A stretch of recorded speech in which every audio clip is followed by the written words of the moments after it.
Good morning, and thank you all for joining us today. My name is Saul Anderson, and I'm the Executive Director of Lift Chicago. For those of you who don't know us, Lift is a national nonprofit dedicated to breaking the cycle of intergenerational poverty. We partner low-income parents and caregivers of young children with coaches who help them build the hope, money, and love they need to achieve economic mobility. The Disrupt Poverty Virtual Summit is Lift's first ever virtual event, and it's an important one too. At the risk of being the millionth person to say this pandemic has exposed the inequity in Chicago and across the country. It's not an accident that Black and Brown people make up the majority of COVID-19 infections and deaths in Chicago and other major US cities. But those of us who have been doing this work of helping others know that this isn't just a COVID-19 issue. This is an everyday issue. The people who are struggling most now were struggling before the pandemic. The people who are hurting the most now have been hurting for generations. The underlying conditions that are causing higher rates of death among low-income communities of color have been lying underneath those communities forever. And those conditions are racism and poverty. We're here today because we're tired of this status quo. We're tired of a Chicago that leaves low-income families behind. We're tired of the lack of investment in the people and communities in our city who need it the most. We know that these things won't get better until we take action to create a Chicago that's equitable for all its citizens. And that's what today is about.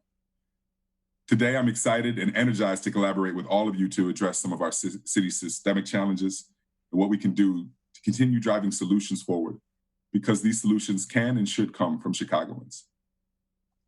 I'm honored to introduce one Chicagoan who has long been on the front lines of this work, our keynote speaker, Jamal Cole.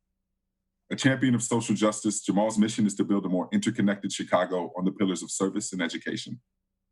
As the founder and CEO of the city's fastest growing social impact organization, My Block, My Hood, My City, Jamal is the creator of an exposure-based education program for teens and a network of volunteer initiatives that serve Chicago communities year-round. Traveling, youth mentorship, and community organizing are the subjects of Jamal's highly acclaimed books and speeches, and he has spoken to audiences ranging from high school students to the mayor of Chicago. Jamal is the recipient of the 2019 Champion of Freedom Award for Mayor Rahm Emanuel, the 2018 Chicago Defender Men of Excellence honoree, and the 2018 Chicago City Council Resolution Award. In 2018, he was also named one of the 20 most inspiring Chicagoans by Streetwise Magazine and a Chicagoan of the Year by Chicago Magazine. We are so honored to have him join us today. Please welcome Jamal Cole.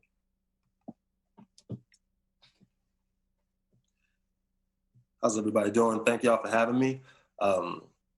Look, man, there's a mom, it's pretty much, there's a mom in our city that's on a block, right? And she's got 4 kids. She got a 15-year-old, a 7-year-old, a 5-year-old, and a 3-month-old, right? She got a full-time job at the gas station down the street, right? Because they let her bring her 3-month-old to work because she can't afford daycare, right? She get paid $500 every 2 weeks. Because that's what the gas station says in the budget. Her rent is $800 a month. Her light bill is $40 a month, right? Her gas bill is $100 a month. Her water bill, because she lives in a house, is $100 a month. And her phone bill is $100 a month. That's $1,000 a month. But the rent plus the lights and the gas and the water and the phone, that's $1,140. And that's not including the daily hiccups like throw at you.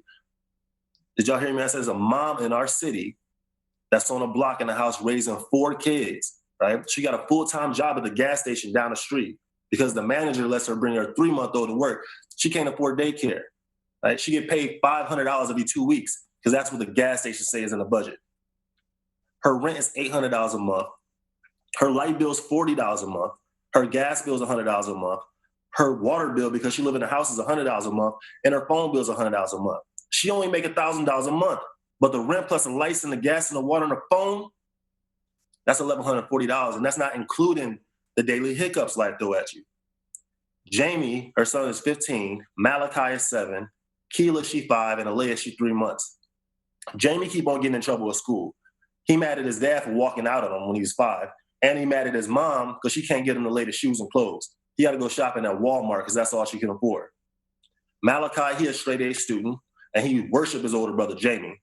Keela, man, she's just as sweet and smart as anybody I ever met. And Alea, she a bundle of joy that the mom needed right now, right? Every morning, Jamie walks Keela and Malachi to school before he go to school. Every morning, he passed by the same corner store, the same gas station, and the same restaurant. The young men that stand in front of that corner store, they usually say, "Hey, what up, little homie? What up, little broski?" Jamie usually just nods his head and keep it moving. On this particular day, though, one of the young men said, "Hey, little homie, come here, check it out." Jamie ain't want to go over there because he's afraid, but he knew if he didn't, they may try to get on that with him. So he walked over there, and one of the young men in front of the corner store offered to buy him snacks for school. Of course, he's gonna say, yeah. He ain't never had no money to bring no snacks to school like the other kids. So he says, yeah, the guys in front of the corner store get Jamie snacks before school for the rest of the week. Next week, Jamie walks by and says, "Hey, little homie, come here, check it out." Jamie walks over to them, and they give him $100. He said, "Hey, go buy you a pair of shoes, man. Your shoes looking dusty." Jamie is like, man, of course he's gonna accept the money. He even said, "Thank you." Later on that day, he went to the shoe store it's in a mall strip next to his crib. He went over there, bought some shoes. He ain't been able to buy no new shoes since his dad left him when he was 5 years old. Of course he's gonna say yeah. The next week, he went by the corner store, and the guys gave him $500. Dang, now he can buy snacks for school for a week. He could buy some more shoes. He could fix up his school uniform, and he slipped some money into his mom's purse to help her buy some things around the house. He ain't never had that kind of power. The guys at the corner store say, "I got you." He ain't never had nobody say, "I got you." The next week, he walks by the corner store. The young men don't say nothing to him. The next week, nobody says nothing to him again. So on the third week, he walked to the guys at the corner store and they see him coming and say, "Hey, what's up, big homie?" You notice how it changed. He was a little homie before, but now they say, "What's up, big homie?" when he approached. They say, "What's going on?" He say, "Yo, I need some more money." You know what they say now? "All right, man, take this. You sell all this, and you bring me back half, and then you can have whatever else you from the sale. You keep whatever else you don't sell. Just bring it back to me. You can have the rest." This was a good kid. Jamie wasn't in no gang. He wasn't no drug dealer. He was trying to help out around the house. He didn't have no positive role models. You know what Jamie suffered from, though? He didn't suffer from a poverty of finance. He suffered from a poverty of imagination, right? And a deficit of hope. And I'm telling you, this is what will get you in Chicago. If there's anybody on the phone listening right now on a Zoom call, the way you stay safe during this pandemic is having purpose.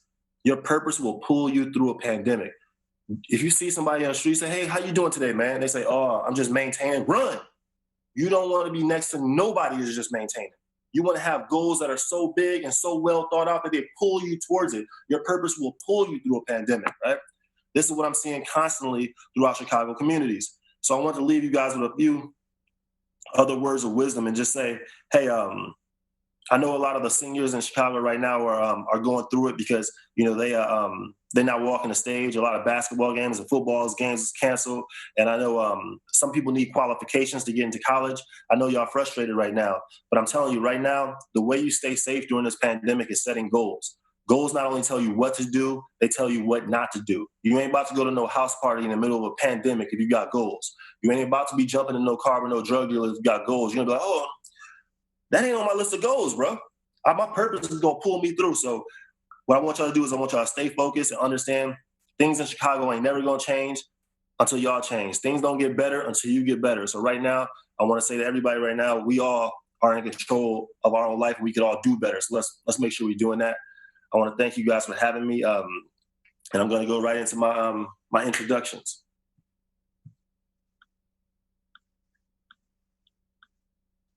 Okay, so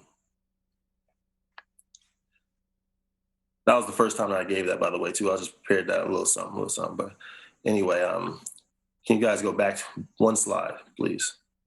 So it's my pleasure to introduce the community members who are going to be taking part in this discussion around the work that Chicagoans have been doing and should be doing to create a better tomorrow for the city we love.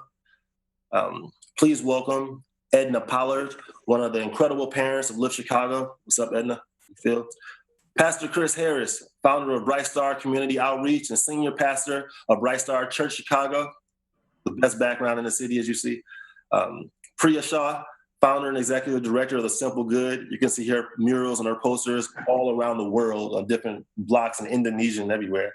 Roselia Griller, Kofi parent, peer trainer, president emeritus of Power Pack Illinois and co-chair of Power Pack Illinois Stepping Out of Poverty campaign. Everybody, what's up, panelists? How y'all doing today? Oh, wonderful, man. Glad to be here with you. Good to see you. Good to see you as well, man. Okay. Look, I'm gonna go through a series of questions. Y'all just feel free to jump in. I don't know how to, if you can interrupt somebody on Zoom, but we all learning together. So let's do it. But all right. So first questions first, y'all. What do you think are the most pressing issues in your neighborhood and the greater Chicago area right now? Well, I can start off. I don't mind starting off. It's not normal for a guy to start off before all of these amazing ladies, but it's really a pleasure to be here with you and with Saul and the entire team. You know, a couple of things I'll say in the greater Bronzeville community that Bright Star Church and Bright Star Community Outreach is in right now, pre-COVID, during COVID, and likely post-COVID, employment is a big issue. When you think about it, you know, so many folks have not been able to, particularly in Black and Brown communities, get employment. But the reality is, if you couldn't get a job prior to now, there are now 36 million people that are now ahead of you who have been signing up for unemployment, furloughed, laid off their jobs. And so employment has been an issue. Employment is and clearly will be an issue. And the lack of investment in businesses, lack of investment in those urban communities, and particularly a serious lack of investment in education. And I firmly believe those are some of the things, Jamal, that actually end up producing violence and so many other things that happen in our communities that many people really don't understand. So if I was to wrap that all up in one, it would be a lack of investment throughout our community. Facts. Thank you for sharing that. What about the other panelists? How do y'all feel? Like, what are the most pressing issues right now in your neighborhood and the greater Chicago area? I would say, Oh, go ahead, sorry. okay, I'll go ahead and say, I would say the lack of resources. I have two diverse learners who have autism, and the lack of resources, the lack of diagnosis, the lack of education for them is terrible. The parents don't know their rights. They don't know the rights of their children, and there's no one really there to educate them. Mm-hmm. Thank you for sharing that. What about you, Roselia? How you feeling? Yeah, so parents have been working on, this is not a COVID issue, as Pastor Harris alluded to. Parents have been advocating for these issues for years now, statewide, locally, and even nationally, for challenged communities and the inequities that are there. So inequity is at the forefront, coupled by fear within the community, because everything has made us afraid to lose the little bit that we have. So it keeps us from ever gaining the opportunity to get more.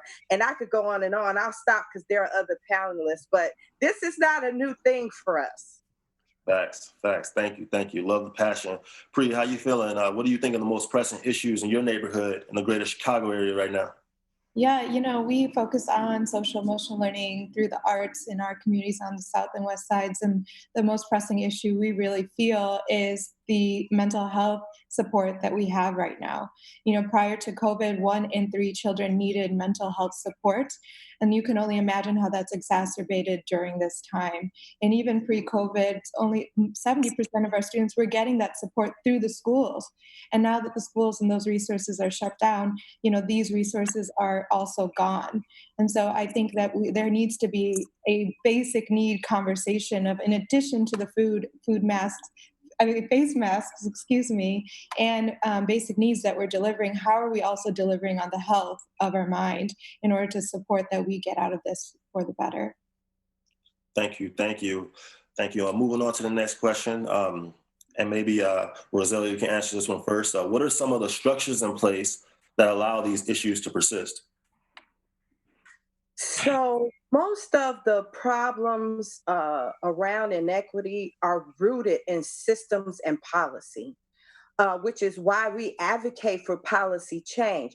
But it is nothing for folks to be at a table talking about and strategizing and coming up with solutions for issues if the people most impacted aren't at that table as well. We're just wasting money and wasting time.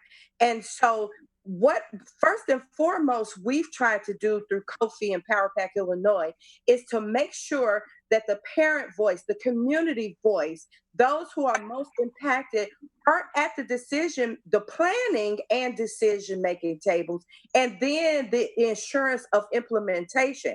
And we've done that in conjunction with a lot of partners, but especially even before COVID came, we were working directly with the mayor's office, the city clerk, all of the department heads of the city, and help bring them together to really address a lot of the issues that were causing debt and keeping people from building assets and being able to get ahead.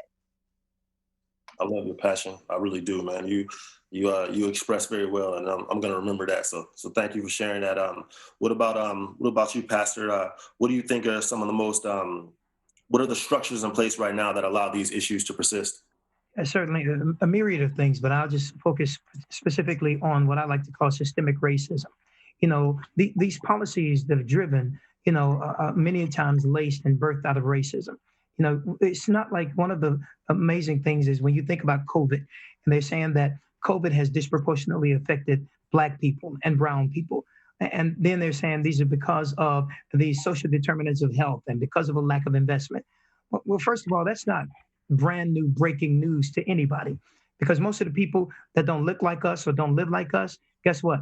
They chose the community that they were going to live in, their children were going to be raised up in, and that they would invest in based on what they knew about the other communities that they knew they wouldn't want to raise their children up in. And so a lot of people don't really want to focus on the fact that there is racism. Even when you look at the politics, there are folks who are in either party, whatever you want to call it. It's unfortunate that we won't call out the racism. And I think we have to do it on a global level. We have to do it on a national level, certainly at a state level, and then on a local level, right in our community. And what's pretty amazing to me, they have set the system up so well to make sure that they continue to be voted in and protect themselves because they represent a constituency that think like them. And so now we're seeing some of that same level of systemic racism in the highest levels of government in our country. Even I'll go ahead and call it out. Even the leadership and leader of our free world. It is really, really sad to see what we're seeing now. And I would have never thought that I would see that. We read about that in the books. Now our children are going to have to see it and actually be impacted by it for generations to come. Thank you. And I agree, man. The way our leadership in this country is going right now, I don't think a lot of leaders can teach kindergarten class. If we ask a question and some leaders were in the room, I'd be like, Jeremiah, what do you think about this? Because clearly leaders don't know what they talk about. Yeah, I want to say this. It used to be veiled racism. Now it's just open and blatant racism that says this is what makes me a winner. And it's really unfortunate. Overt and covert, man. It's right. Overt. But not sure if the viewers know this right now, but they can actually scroll down on the page to ask questions to the panelists, and we'll answer those questions in a few. So this is just that this Zoom education for everybody. So I got my associate's degree in Zoom a couple of days ago. So if anybody needs to scroll down, and you can ask them some questions, we're gonna answer them soon. But probably for the next question, I want to jump into Priya. Maybe you can answer this one first, and feel free, panelists, to jump in if you want to chime in on any question. But if you want to roll us through, Priya, what are some of the immediate solutions and long-term solutions for these issues? These are going to be long-term solutions no matter what, because it has gone for so long. And I think the heart of it is really education and kind of what you said in the beginning, Jamal, fueling hope. Brian Stevenson, I love the quote where he says that, injustice exists where hope doesn't exist. And so it is so important for us to develop and create possibility and exposure within the education system. Our schools are so deprived in a very systematic way where some kids really don't see the rest of the world, let alone outside of their neighborhood. And to see so many kids not even be able to leave their neighborhood limits their own idea of what is the possibility, not only in our country, but also the rest of the world. And so it is so important and dire for us to understand how we can feel that into the education system in order for our kids to also educate us about what they want to see the world to become.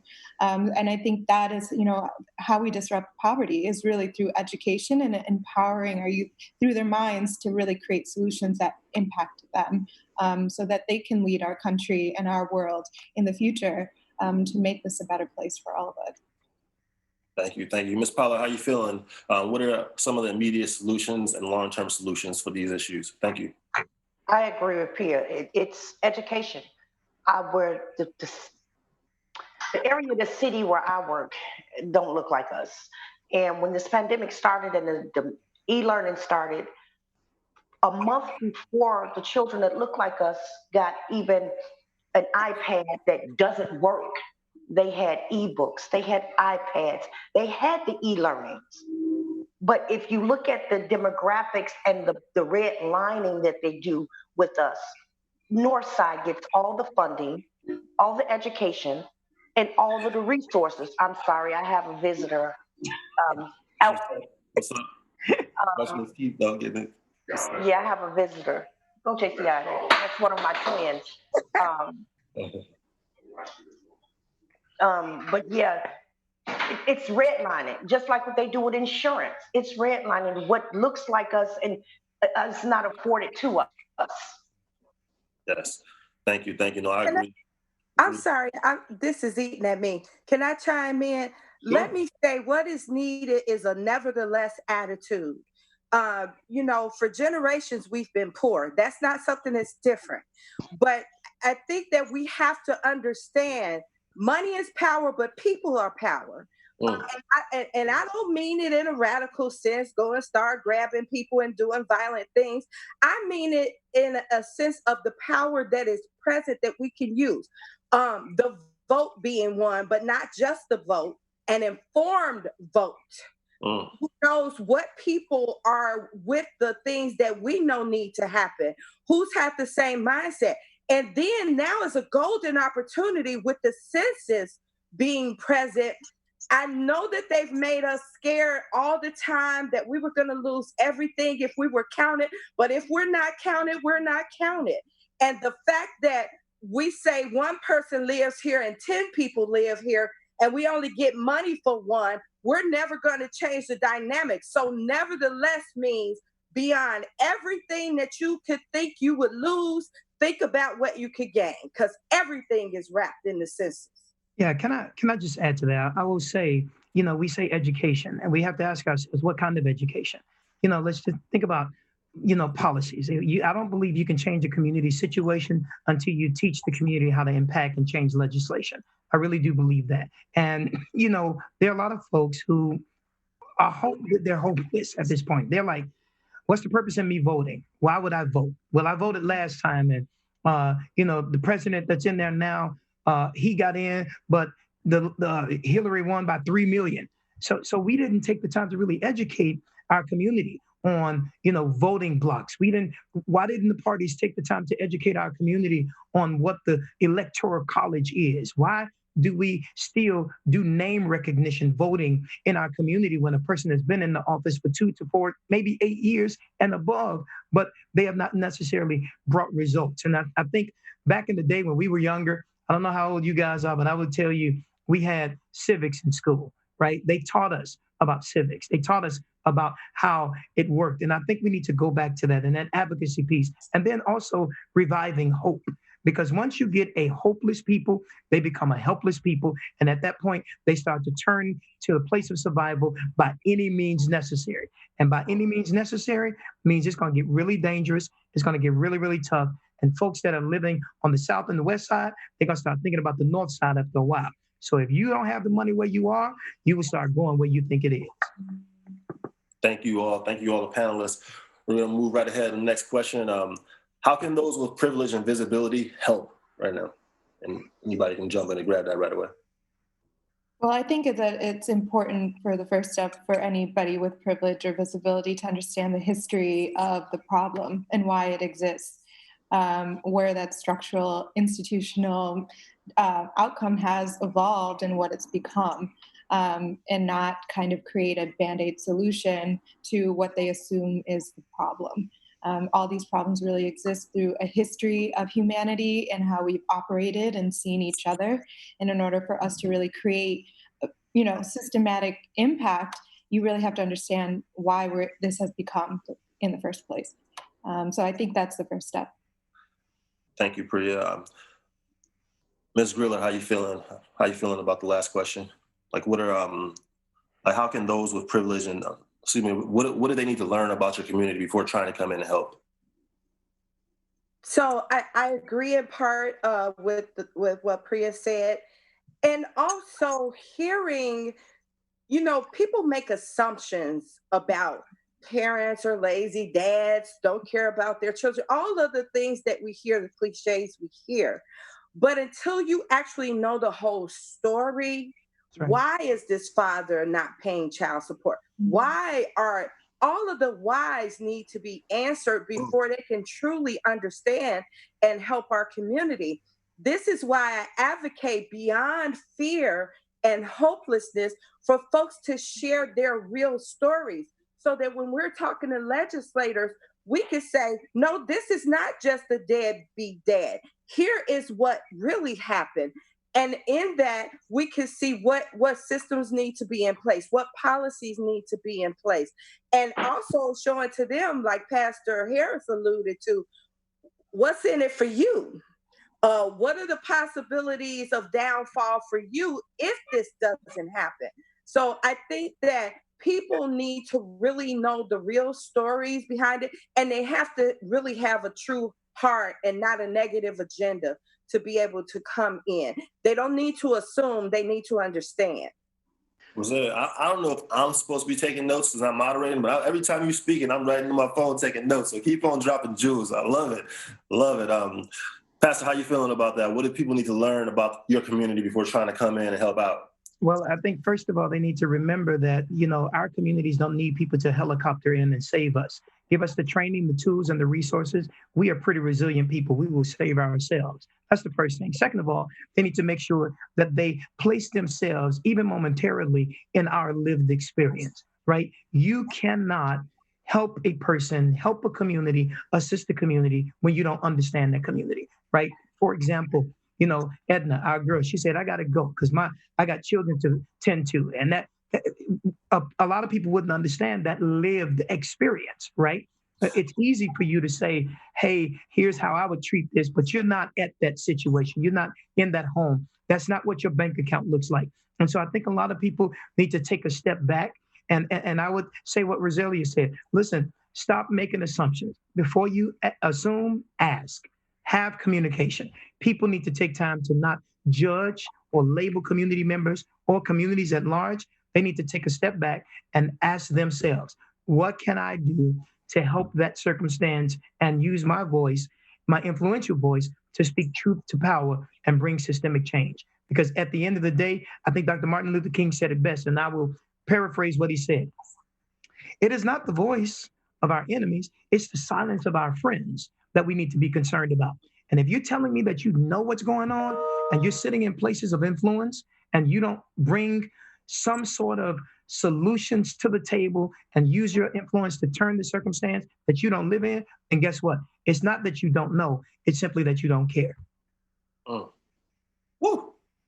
I'm inspired, man. I know everybody on the Zoom call is inspired too. This is fireworks here, y'all. I'm looking at all the questions again. I'm looking at all the questions below. We're saving some time at the end. We're going to go through some audience questions. We got about a couple more questions we're going to get through that's stocked up, so bear with us. But we'll start with you, Priya, on the next one.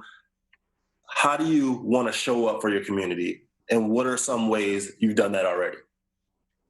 I think that I agree with what everybody said. I'm so glad we're having this conversation. But I also think that one of the things that we really have to focus on is what we do have, within us, within our communities, and really approach our communities within an assets-based model, and really celebrate that, and that's really what we've done with our work, is just really thinking about what is the simple good in our lives that surround us every day, and allow that to feel a larger impact in the community. And so, we express that through arts, but, this is a habit and a practice that we as community members, and we sometimes do feel hopeless, need to always remind ourselves and remind our community members of the possibilities that we do have. And, there are so many beautiful assets in our community, the history that we do have, the architecture, and these things that, kind of get overseen are things that we need to celebrate in order to rejuvenate our Chicago culture and us as evolving our identity for being within our communities. So those are one of the ways that I think that, should be in the forefront of how we end up evolving and rejuvenating our communities. Thank you. Roselia, how do you want to show up for your community, and what are some of the ways you're doing that right now?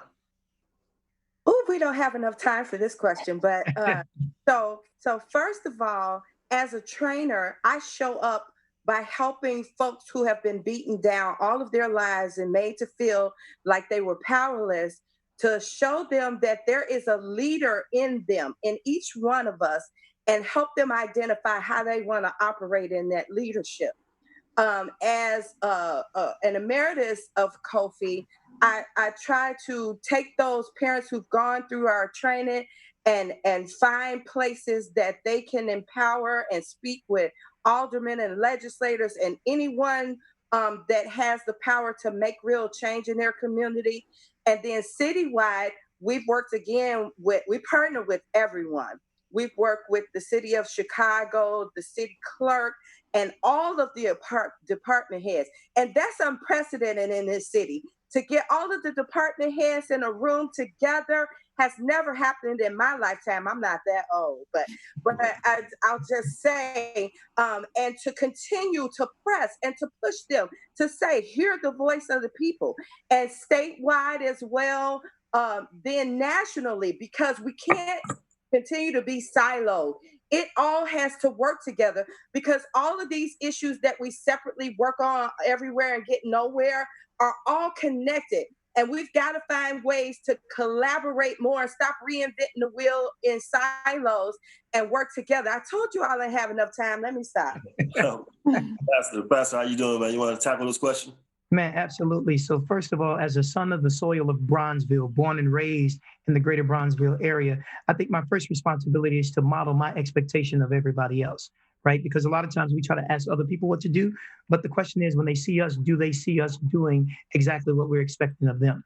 Secondly, Bright Star Church has been around for 63 years. I've been the pastor for 20 years. And I just want y'all to know, I started off pastoring 20 years ago with an afro. This is what leading will do to you. You see what I'm saying? And so, we've always given back to the community. We have always poured back in pre, post, and future COVID, right?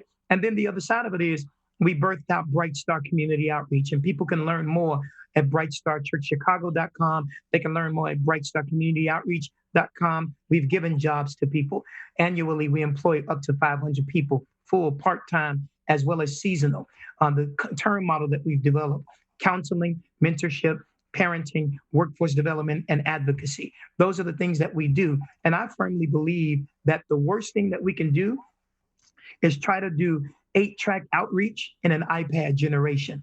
Right now, what we're trying to show up for, how we're trying to show up in the community, is a right now organization. What do you need now? Because I think sometimes we get so used to doing what we do and we applaud good so long that we miss the opportunity to be great.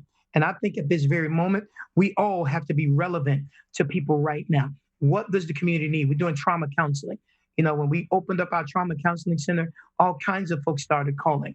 And now we've touched, in 3 years, 42,000 people with our trauma counseling. So I understand this kind of question. But the first thing that I try to do is to say to other people, I'm going to not allow you to listen to my words. I'm going to let you watch my works.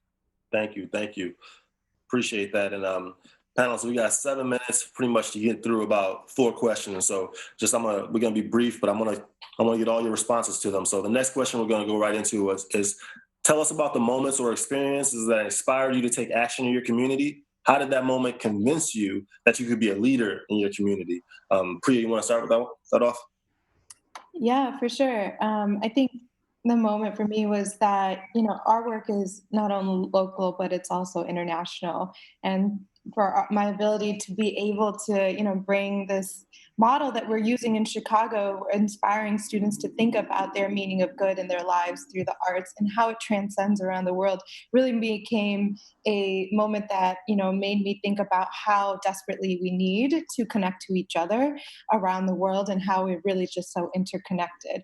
And the first moment, that was for me was when I was working at Mother Teresa's orphanage, and I realized that, there are children in this world that have gone through more than many of us have within a very short period of time on this earth, and they too have the ability to see positivity and understand resilience. And that is a moment that it really made me take ownership of how that understanding and teaching needs to be passed on to all of us, especially as we battle with hope. And that's something that's transcendent not only in Chicago, but also all around the world. And it's something that we need to keep in mind as we impact our communities, that the impact that we do here really impacts the rest of the world as well. Thank you. Rosalie, I'm going to ask you the next question because we still got a few more to get to. But there are likely several people across Chicagoland who want to do something to help their surrounding community or even the city as a whole, but they don't know where to start. What would you advise them to do?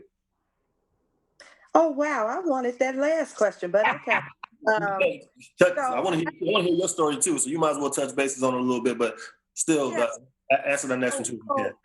So the answer would be do whatever you can do right where you are. And I'll tie it into my story and maybe it'll give you a picture. Okay. I met this whole journey through my life, my purpose and my destiny. That I was given a death sentence, diagnosed with stage 4 cancer. They told my family, make me comfortable. I had about 6 months to live, but God said no. And the purpose for that was this very thing that we're talking about today, is to empower people that everyone has the power to make a difference. Whether it's sharing your story, I mean, you work at 12 jobs and you got 10 kids and you just don't have the time. Even if you made a phone call to a legislator to advocate, even if you told the story of your struggle to places and entities who are working on that very issue, that helps them build a base. And that's where I began. I began in a very low, hopeless place, depressed. My 2 children were small at the time, thinking, oh my God, what is going to happen? And from that, I was empowered by Kofi to see the leader in me and to do what I could. And it started with me. The first thing I did that helped this whole journey that I've been on was to start taking care of me, was to take my medicines, was to keep my appointments, was to not give up.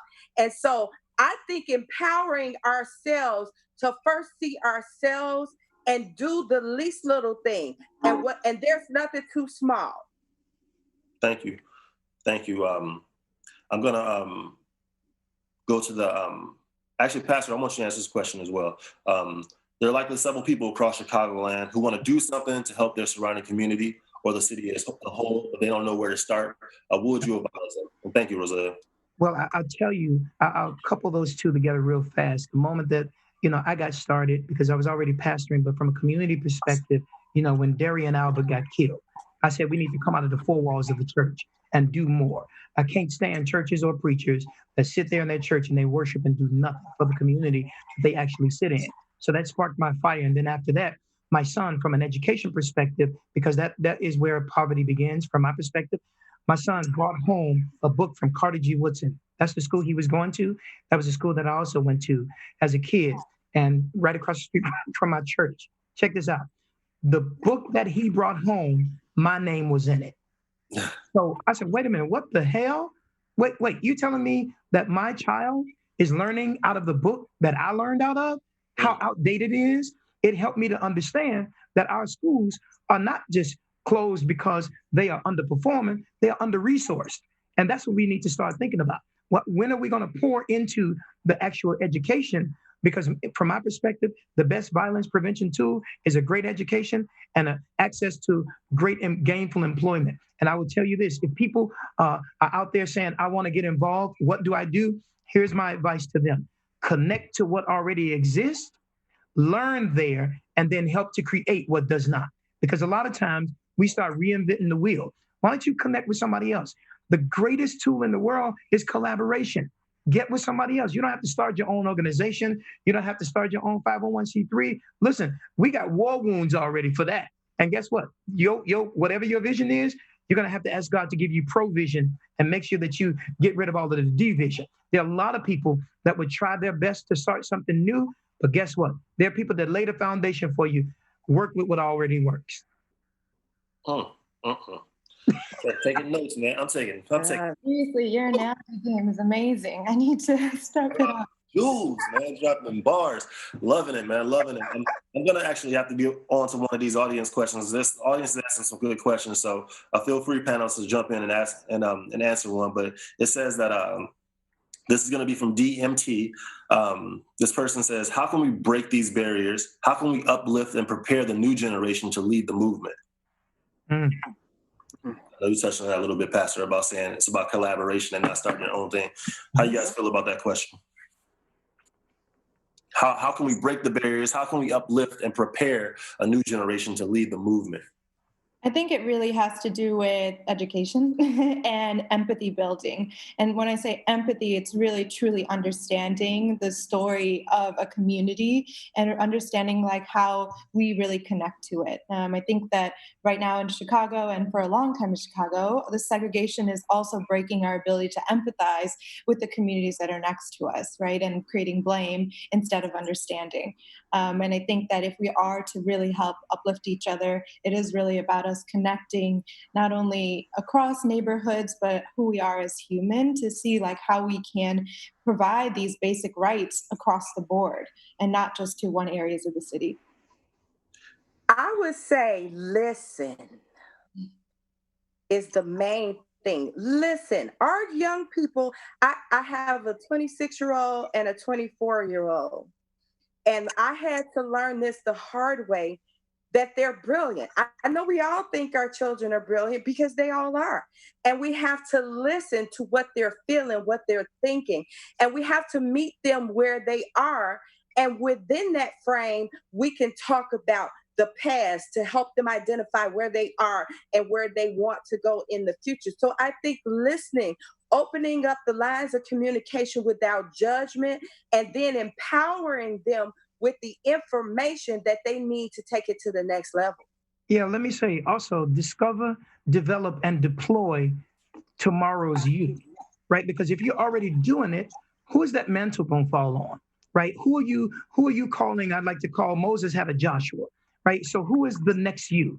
You are now, right? But who is next? And when we start getting to the place where we start identifying tomorrow, and that's the young people pouring into them now, stop judging them, stop labeling them, stop thinking that they're lazy. No, give them opportunity, open doors for them, pour into them, take time with them. That book, The Spook That Sat by the Door, that was me. I was able to sit with those old timers, and now I found out I'm that old timer now, right? There are younger people who are saying, hey, I want to carry on the work. So if you're building up something great today, then you better make sure that it is being put into the hands of somebody who will carry that work on and take it to the next level tomorrow. I love it. I love it. Another question we got from the audience, anonymous, is people affected by these issues must be a part of planning solutions and decision-making, how to build good partnerships with them, how to build trust. And another question is from anonymous is, what would be the best format/platform to educate the community on the voting process now ahead of November 2020? So any one of the panelists can start with them. I don't mind starting on that one. I think relationship moves at the speed of trust, right? You absolutely have to build relationship and be transparent. And when you welcome other people, be open and honest with them. That's how you build that trust and build that relationship. And then, I think one of the other things that we fail to realize is it is our job to make sure that we open the door and keep it open and not just select the few people that we want in there. When you are insecure, you will see everybody else as your replacement, and you'll be threatened to welcome them to the table. My greatest gift is I create relationships that turn into resources for the residents within my reach. Everybody that works for me, they have degrees. Guess what? I'm the only one with 1 year of college. And the only degree I have are the degrees on my thermometer. But guess what? Everybody that's educated, they work for me. You hear what I'm saying? So You got to be willing to let other smart people sit at the table and tell you the AZ guy, but we are the B through Y team. Facts. Some other panels, how y'all feeling about those questions? Someone asked that what would be the best format platform to educate the community on the voting process now ahead of November 2020? I think it really is, like the pastor was saying, incorporating civic education in our communities, because whatever our children are learning, our parents are learning as well. And sometimes that is the means of education for some of our parents, and they're the ones that are going to be able to step up and vote. So having that incorporated right now, at a very young age, so we can hear these ideas and understandings of how that process even works from a lot of different angles, not just coming from adults to adults, but also children to adults, to activate that activism in our community. Absolutely. Rosario, with everything that was said. And I'll also say this time of COVID seems to be a really negative time. However, I see it as a golden opportunity. We've been forced, and especially some of the folks who were just against technology altogether, a lot of our parents, just were against technology. And we've been forced to have Zoom meetings now and not be in person. And so this is a golden opportunity. There are folks all over this city working on everything you could fathom. Right. So now that you're getting into technology, do the research. Go to Kofi's website. Look at all of our campaigns.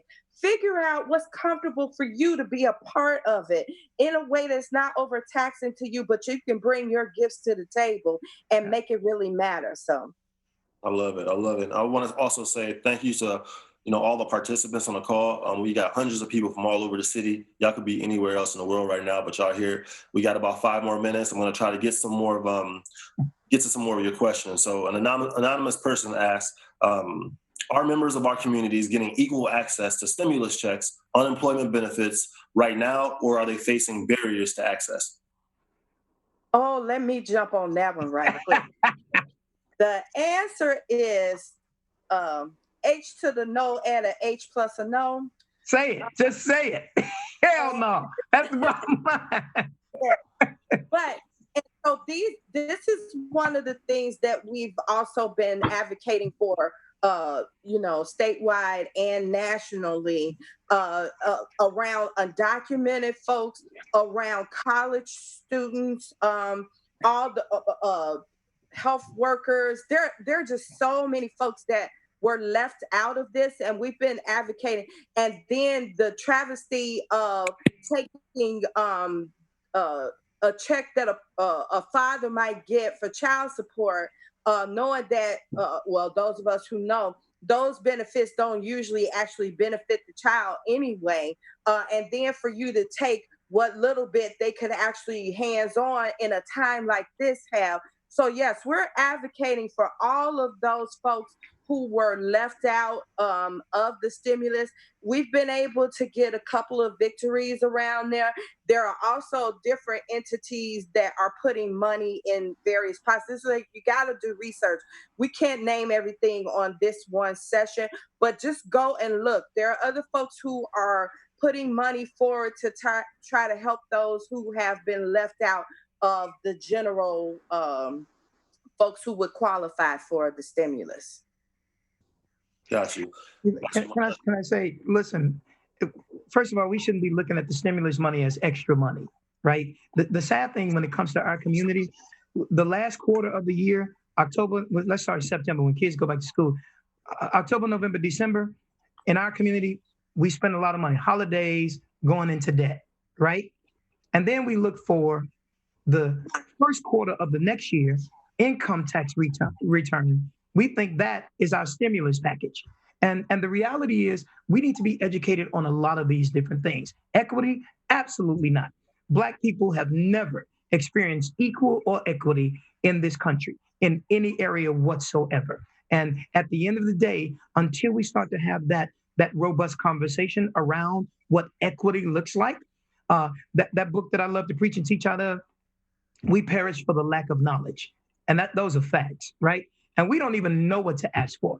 We so happy about $1,200 that Trump wanted to sign his name on that we don't even realize, look at all of the billions of dollars that these corporations have received, the millions of dollars that they have received. Somebody ought to be crying out for that. But we so happy to go buy a big screen TV with $1,200, right? That we don't even realize we have wasted an opportunity to pull ourselves out of a hole. Equity is not this. Equity, especially when Black people are down here and the other brothers are up here, and you're gonna say we all got 1,200. This is what happened. So there's no equal, and we haven't experienced that in a long time. And I hope we get educated around that. Amen. I love it. I keep on saying the Bible says if you give a man a fish, he can have food for a day, but if you teach him a fish, he'll have food for a lifetime. So while these $1,200 stimulus checks are good for today, how are we ensuring we're helping people in the long run? It could be a lot of entrepreneurs getting trained on Zoom, on internet marketing. Physical business owners can get trained on constant contact and how they take their business virtually. I feel like we need dollars towards that right now. Priya, you want to touch on that question at all? Yeah, I mean, even with the PPP money, only 1 in 10 business owners of color are receiving that money. And in the first round, it's completely neglected. So, there is inequity even when communities of color try to build their own wealth and try to secure businesses. And after this pandemic, who are the businesses that are going to be eliminated? It's going to be first the businesses of color that are led by people of color trying to attain their own wealth and break the system. So there needs to be a systematic support financially, not only these stimulus checks, which really are nothing, right? If you compare how much money the rest of the world and different countries are giving to their individuals to get by, we are the lowest. And so how do we really it's just nothing, So I don't think like anybody can expect any type of impact to come from the stimulus check if you're really thinking about what it means to survive and what it means to have basic needs covered by the government. Jamal, I'm gonna get in trouble for this statement, but I'm gonna tell you this. I don't know how we have so many Black caucuses and folks are voting for these kinds of things, right? And we gotta start asking ourselves, when are we gonna hold our political leaders accountable? Right? Because there should be measures in place before they even vote for it. I don't claim to know all about the political system, but I will tell you, we got to start asking the question that some of our matriarchs and patriarchs ask. Do we have Black leaders or are they just leading Blacks? The ones that are out front, right? The ones who get the position, but they don't look out for the hood. Let's hold them accountable. Well, one thing that, sorry, Jamal. Actually, we only got a couple minutes, so I want to give each panelist a minute. So just closing thoughts. Each panelist can just take a minute to close this out. So many things to say, but I'm so glad we had this convo. But I think one way that all people of color can be getting involved in, not only through government, but is also to be joining nonprofit boards. Yes. Organizations that are majority white and led by, investments from outside of the community. I think that in order for us to make impactful decisions about what goes on and how we can help each other is to join our community organizations that are serving our community to make more mindful, intentional decisions. I'll stop there because I can keep going. So can I close out by asking everyone to share your stories with Kofi? What is happening? What are the challenges going forward? Because what we're trying to do now through policies and systems is build a base for them to start thinking about the fallout. Because like you said, that check is going nowhere. You probably already owed it. And so now we're trying to put policies and systems, recommendations in place to the powers that be that paints the picture of what we need to happen going forward, what kind of laws need to be changed and what needs to happen going forward. So please share your horror stories with us so we can build these bases to the folks that can make the change. I want to say I'm really grateful for Saul Anderson and Lift Chicago for doing this and allowing me to be a part of this. And I want to encourage everybody to visit Bright Star Church Chicago to learn more about what we're doing in the greater Bronzeville area, as well as Bright Star Community Outreach. My closing words would be this. We need to make sure that we do everything that we can to teach our community about finances, about money, about credit, because this is going to be a long-lasting issue in our community. And that's why what Lift Chicago is doing is so important. And I'm excited to be a partner. We need to make sure we don't ask people to raise us up. No, we can raise ourselves up. Thank you. And Priya, how do we get in touch with you? How do people in the audience get in touch with you? Yeah, I would love everybody to support our movement of spreading positivity and hope during this really critical time. So check out thesimplegood.org and follow us on social at The Simple Good. All our students are really sending messages of how they're finding positivity during COVID through their artwork. And everything is now virtual. So we can all be a part of it and have an ability for us to support our youth to think positively, which creates healing and resilience for all of us. So yeah, please join us. And I'm excited that we were all able to be a part of this space together. Cool. Well, Edna, Pastor Harris, Priya, Rosalia, thank you guys for your insights and your obviously your incredible contributions within the community. I want everybody to give everybody on the call, give them a virtual shout out, give them a virtual hand to our panelists. I'll do it like that. But before we turn it over to Saul, we're going to take a 5-minute intermission, and during which time you'll have the opportunity to learn more about Lift. So thank you guys. Take care. Thank you. Thanks. Thanks, guys.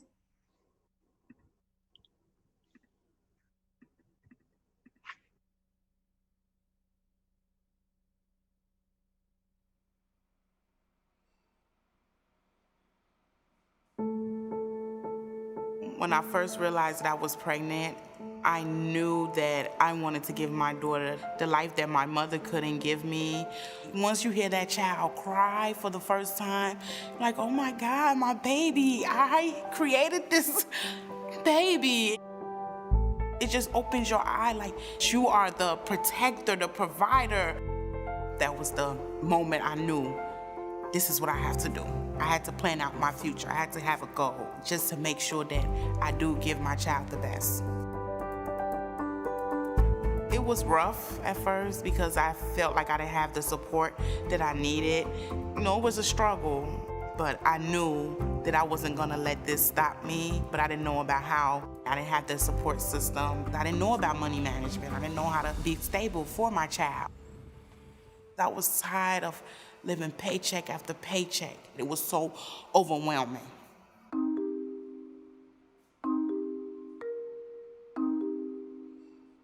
I first met Humu at a parent breakfast at Educare. At that time, she was working 2 part-time jobs, just managing a lot of debt.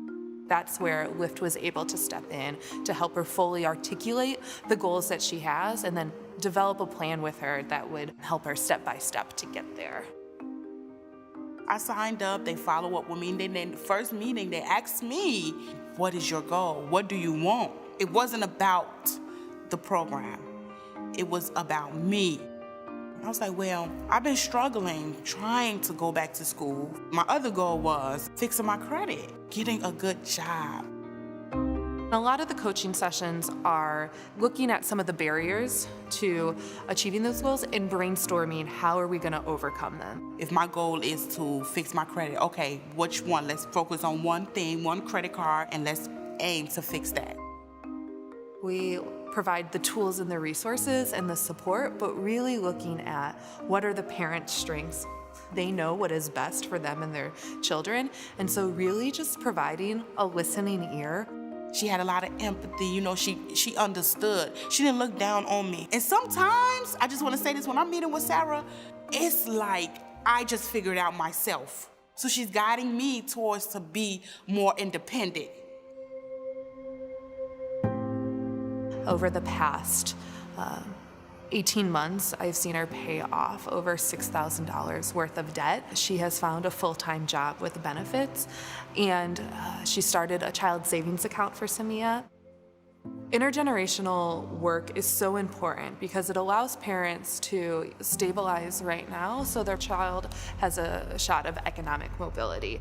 It's really powerful for Humu to be chasing after her educational dreams while Samia is watching her do that. And just being able to set that example of Humu values education, and Samia, I want you to do that.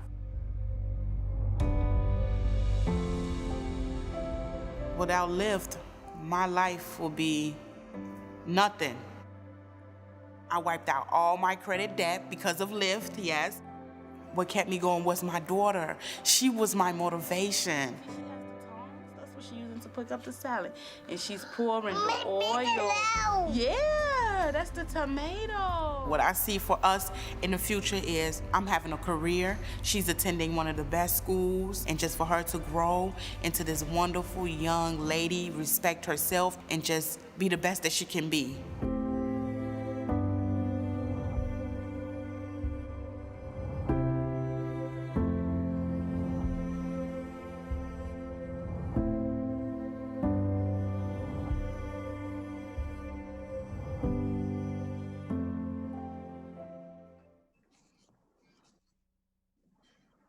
Thank you, everyone, for joining us again. I want to thank our panelists from our earlier discussion. I also want to thank everyone in the audience because personally, I was ready to go out and take it to the streets. I'm actually a little grateful for the lockdown right now because everybody probably would have left and gone to start marching and doing some movement building. So I'm glad that you all came back to us for the second half of our amazing discussion. I also want to give a special shout out to Edna Pollard, who is a Lyft parent who you saw had a moment where she had to take care of her kids. And that's what Lyft's work is all about. That's what the summit is all about, is like understanding the challenges that working families are facing, particularly on the south and west sides of our cities, and seeing how all those things come together. So, I think Edna's having to, leave this opportunity to take care of her child is actually spoke volumes and did as much as answering any questions on the panel could to show you what real life is all about. So I want to give a special shout out to her. As you all know, I'm Saul Anderson. I'm the Executive Director of Lift Chicago. It's my pleasure to introduce the following leaders who will be part of our next discussion around the duty of corporations, funders, and other entities with privilege and power to create hope and build pathways towards prosperity for the underserved communities that they occupy. So first, we have Noha El-Sharif Taha, who is the Chairman of Sage Private Wealth Group Foundation and the Chief Strategy Officer and Partner at Sage Private Wealth Group. So Noha. Tanisha Jones, the Senior Director for Strategy and Operations for Westside United. Hello, Tanisha. And Ellen Ray, Chief Strategy and Solutions Officer for Cares. Welcome, all of you. Thank you all for joining us. And I'm excited to talk about how we can give back to our communities, use our influence for good. So let's start with some conversation and we'll end with some questions from the audience. Once again, scroll down to ask questions to the bottom of your screen for all our viewers. So let's get started. First, I'd like to hear a little bit about each of your individual organizational philosophies on how your company, how the private sector in general, funders, different kind of larger entities should be investing in community. Hey, Tanisha, I can start. Yeah. Sure. Thank you, Saul. It's a pleasure to be here with you and the Lift Chicago team today. That first panel was really exciting, and we got to really set it off here, Ellen, because they really did a good job. I know. We'll bring it. Absolutely, we'll bring it. But what I want to say about Westside United and about us fulfilling our duty to give back to the community. Westside United entire existence as an organization is to close the life expectancy gap by 50% by 2030 between the Loop and the west side of Chicago. Our mission is to build community health and economic wellness on Chicago's west side and build healthy, vibrant neighborhoods. We put our money where our mouths are. That's how we invest and give back to the community. We work by addressing the systemic racism, inequality in healthcare, education, economic vitality, and the physical environment. As a leader in this work, in this social change space, I want to be really clear about this because I don't take this lightly. I fulfill the duty of giving back to the community by consistently confronting and tackling the most pressing strategic and operational challenges of fighting poverty through building pathways of success for underserved communities. Awesome. I can jump in next. So Ellen Ray again from Chicago Cares, and our mission is to mobilize volunteers to build a stronger, more unified Chicago. And we are doing that across our city, but with a particular focus on mobilizing volunteers to support existing efforts on the south and west sides. And I would say that our philosophy on service and how we invest in community has been really informed by all the great feedback that we heard reflected in the first session. I think for us, this work, particularly over the last 4 years, as we've worked to really change how we operate and how we engage volunteers, has been first to join work already in progress. The solutions are in the community. The expertise is in the community. The answers are in the community. And so ultimately, if volunteers are not following the work that's happening in community, then we're not doing the work.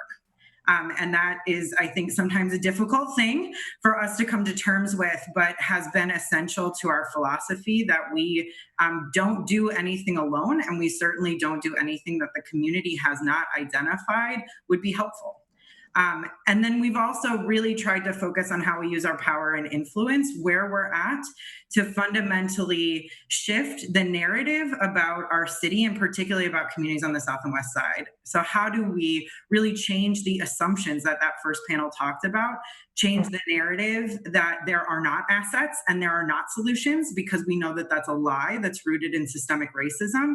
And so how do we fundamentally use how we are positioned between community, corporations, government, and individuals who care deeply about our city to really reshape those narratives and assumptions at scale. And then I'll say the last thing is that we really stopped working in isolation. And, Pastor Harris talked about the greatest tool of our work being collaboration. We really needed to join collective impact efforts and ask how our work could help catalyze work that needed resource, whether that's in people or dollars, that needed the power engine and that needed visibility. So ultimately adding our work to collective impact efforts and asking how volunteers can support and catalyze the work that's happening that is so brilliant in communities and make it visible to people who may not be looking for it because they don't know to look there because they've been told that nothing good happens on the South and West Side. And again, we know that to be a lie. Good morning, everyone. Sage Private Wealth Group, our firm, our philosophy is we put into our operating agreement when we started our firm in 2011 that 10% of all of our profits will go towards our foundation. And that's where Sage Private Wealth Group Foundation was built. And so our philosophy is doing well as a firm, doing well as a business, and at the same time doing good for our community. And so we are striving for the next, I would say probably 5 years, our focus, we're laser focused on empowering organizations that are empowering women and children. And we specifically picked that topic, taking, something out of the Bill and Melinda Gates playbook of really being focused on one particular topic at a time and using your funds to really lift that particular topic during that time period. Just kind of building off of all of that, thank you all. Just how would you say that those approaches that you just articulated for the audience benefit your organization or your company, and how would you say it benefits the communities in which you serve? Who wants to start? We'll work in reverse order this time. No, how would you like to start us off? So how does it benefit us? Every single time we interview a team member that's joining us, they always ask us about our foundation. It is now a norm for people to care about everything around them and not just to care about themselves. So when they see that there's a corporate tie, that's something that's beneficial to, I think, everyone. It really speaks to our culture. And so as a firm, it benefits us because then we are likely recruiting individuals that are like-minded like us, who think expansively and want to contribute not just in their current work, but to the community at large. Right. And Ella? So I don't know that I feel super comfortable defining how it benefits community. I would love for you to go ask some of our partners and get that answer directly from them. But for us, I think, our mission is a stronger, more unified Chicago. And we've really defined that in the last 4 years as a vibrant and equitable city. And for us, I think this way of moving is a reflection of our commitment to what we've learned, our commitment to equity, and our commitment to making investments where they're needed most, and often where investments are not going due to chronic disinvestment and policies that reflect, again, systemic racism and institutional racism. And so we're really striving to hold ourselves accountable to moving in a way that truly will yield the outcome, right? The mission. We are a mission-driven organization. So moving in this way is ultimately, we think, essential for how we achieve our mission. And I will say that we think it's essential for how our partners live into their commitments and missions. So as Noha has talked about, there is a real desire among Chicagoans who care about our city and care about equity and vibrancy, and also among our corporate partners who care about those issues, that work has to be meaningful and authentic. It cannot be surface level. And we heard Pastor Harris talk about nobody needs to come save anybody, and nobody wants a helicoptered engagement. So what that means is that we really, in order to achieve true service that is mutual, that is sharing, not giving. And we're really trying to change that narrative, that true service is a mutual engagement.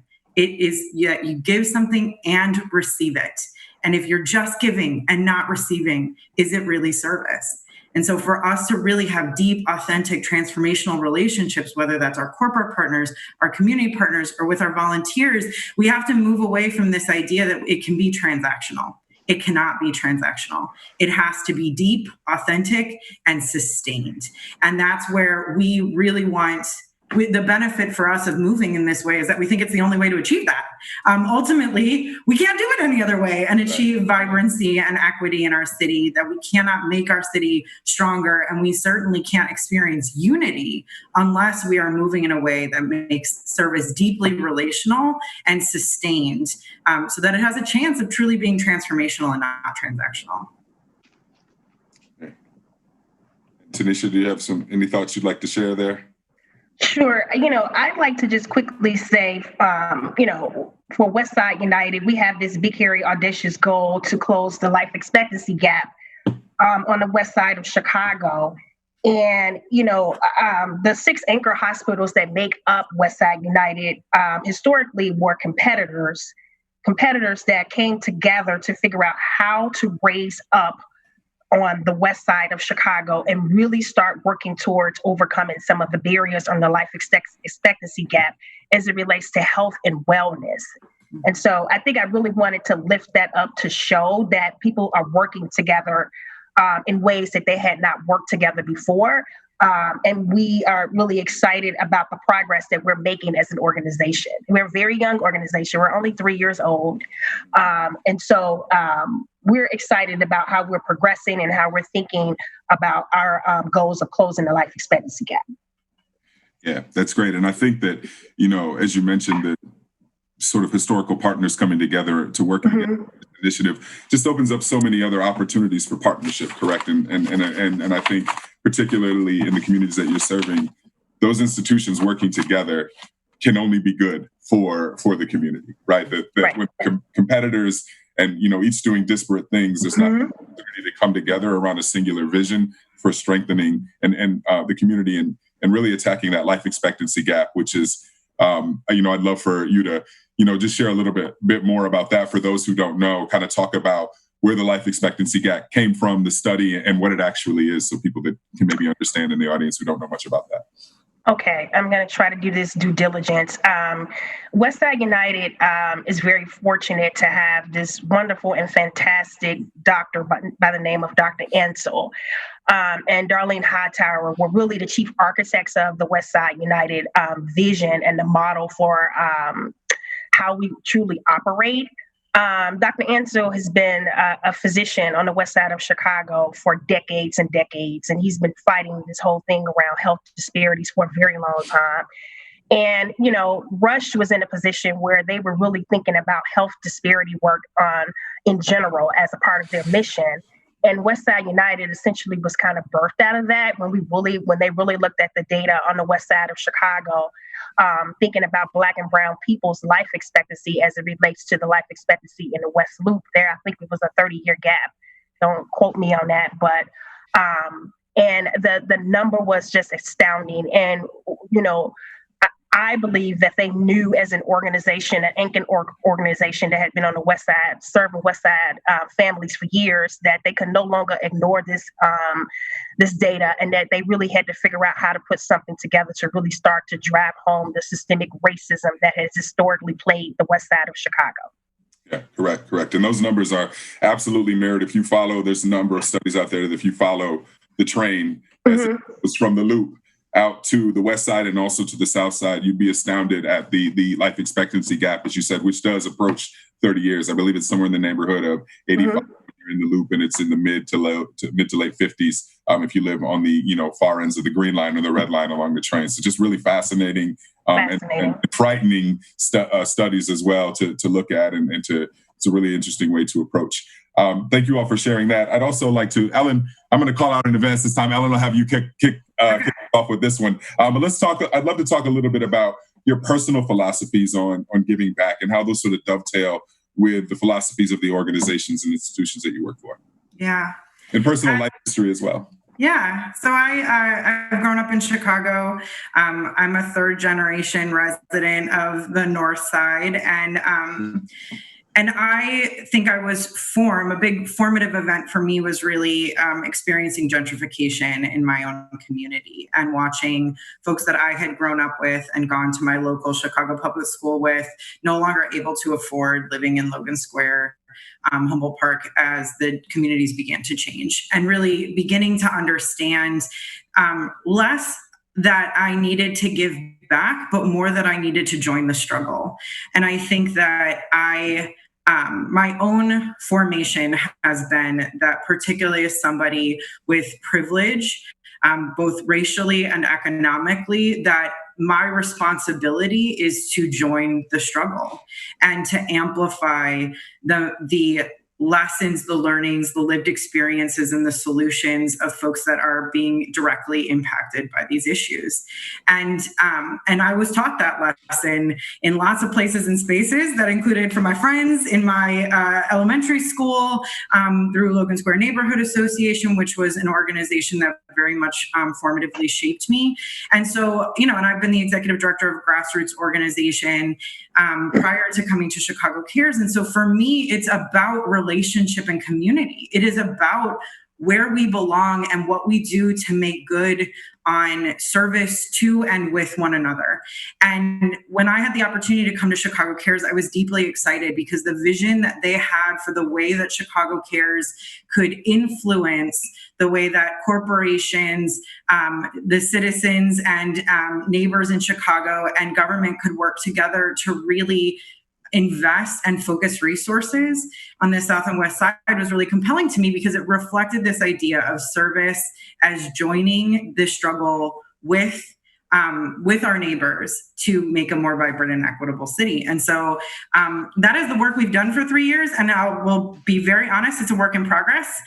We are not arrived. We are not a fully equitable organization ourselves. We are on the journey, but we've embraced it. And I think part of what we are trying to do is to do more than just talk about it and make it a marketing campaign. We're trying to live it. And that means that we're changing the way we work internally. It's the way we work with partners. It's the work we do. And it's how we take responsibility for shaping the consciousness and strategy of the people we are in relationship with to mobilize more people to join that work and to step into the struggle. So for me, we've really, again, we're moving away from this language of giving back to the language of sharing and the language of building relationships, because for us, it's about community and it's about building a bigger circle, a more expansive circle all the time. Tanisha, would you like to go next and share a little bit? Sure. Ellen, thanks for sharing your story. I'm going to share a little bit about my personal story and why it's important for me to give back to communities. My own personal story of overcoming harrowing experiences as a child shaped my personal philosophy on why giving back to the community is critically important. I spent the first 10 years of my life growing up on the west side of Chicago in Rockwell Gardens housing project. I attended Dodge Elementary School where I was placed in a gifted class and was exposed to rigorous academic opportunities. as a kid growing up in low income housing, my environment was quite challenging most of the time with violence, crime, and poverty. But I am so happy that I'm here today because I was surrounded by a community, which included my family, teachers, mentors, and access to support services. I'm convinced that these support services changed my life trajectory. And I personally believe, my personal philosophy is that each of us owe the communities that we serve high quality care, education, jobs, and safe neighborhoods that provide opportunities for people to have resilient stories just like mine. Thank you so much.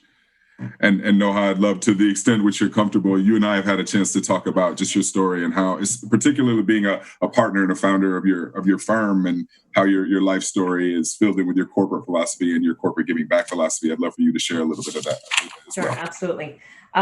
So, my philanthropic endeavors really come from my upbringing. My parents are Palestinian. My father became a refugee at the age of 8. My mother is from Gaza. So you grow up with parents that have seen struggle and lifted themselves out of poverty. My father lives a very successful life. He went from being a refugee to at one point being the minister of OPEC in Qatar. So we have been surrounded by reminders of what the others live like.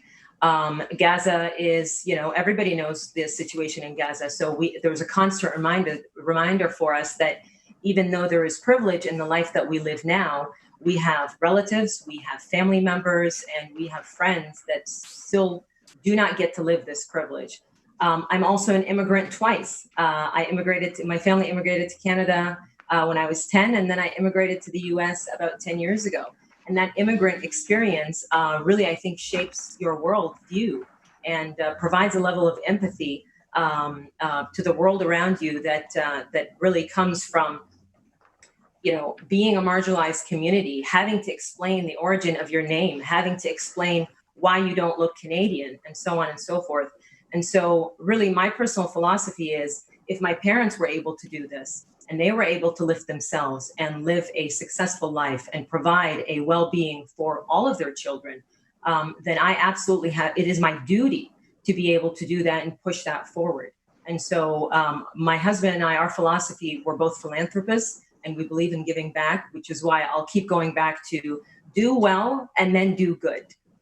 It is a privilege that we have. So collectively we rise together. So let's just all pitch in there and do it together. And I think, the corporate social responsibility, it is a responsibility on corporations to give back to the community. And I know we'll dive a bit deeper into it, but I strongly believe that it is. And, I think organizations, whether they're small or large, should have some sort of corporate tie.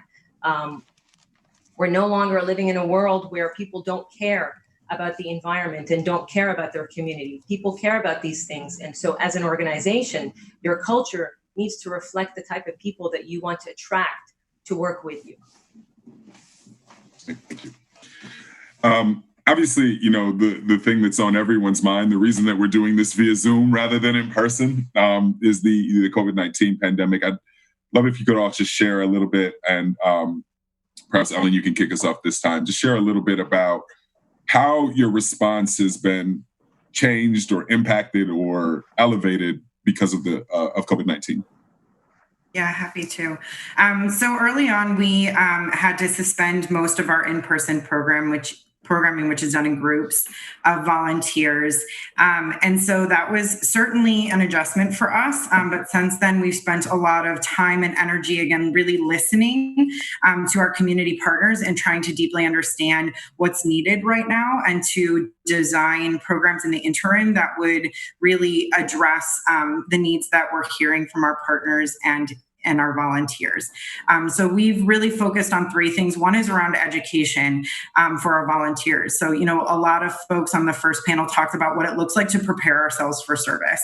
And we're really asking folks to use this time that we can't physically be together to deepen their assessment and understanding of what it means to serve on critical issues that we're facing, like food insecurity and housing insecurity and unemployment.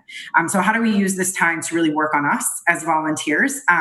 That preparation, self-reflection is really important to make it an enriching and meaningful experience. Again, bi-directionally, that it's not just about what we give, but it's also about what we receive and what we learn in the process.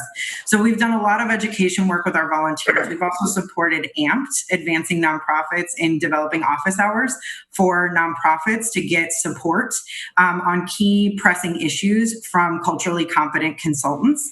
And both the consultants and the nonprofits are receiving a stipend for the time that they invest in those activities. And so we're really honored to partner with AMPT. And then we've actually been doing work. We're the only organization right now that's using text and phone banking to engage in census outreach. So we've actually, reached more than 25,000 households just over the last couple of weeks to remind them to do the census. And it's been an opportunity to also have Chicagoans connect with each other and have a conversation. And we've been overwhelmed by the response, both from volunteers who said that these conversations and text exchanges have been really meaningful, but also just the number of people who really want to talk about it and who have completed the census as a result. So we're really focused on that. What I will say is maybe a little unexpected is that we also feel like we've been like kind of defensive line people because there's the desire right now, I think, for all of us to do something. And we're a strong organization on the idea that all action is valuable. But the caveat there is that all action is valuable when it's rooted in real needs.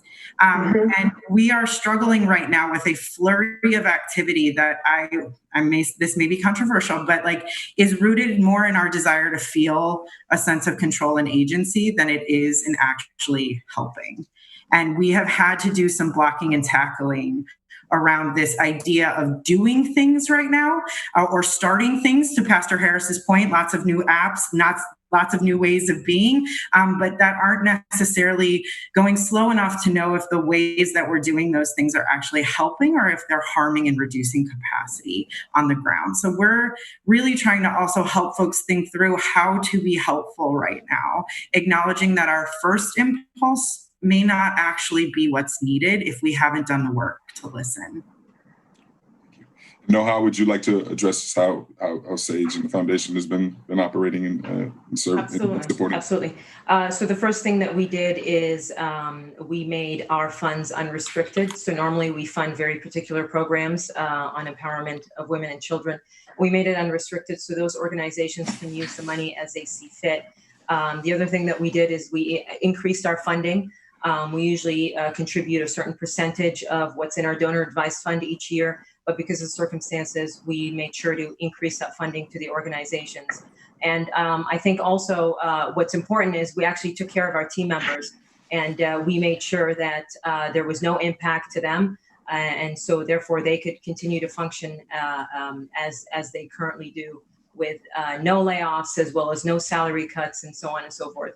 And again, I think that really speaks to the culture of any organization in terms of what they're doing in a situation where everybody's panicking and something that's unprecedented. So those would be the three things that we did.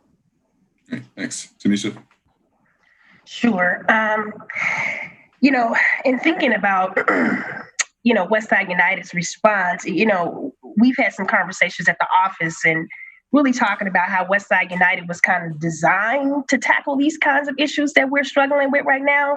So like many organizations, Westside United has taken actions to locally support our most vulnerable populations and to do our part during this pandemic.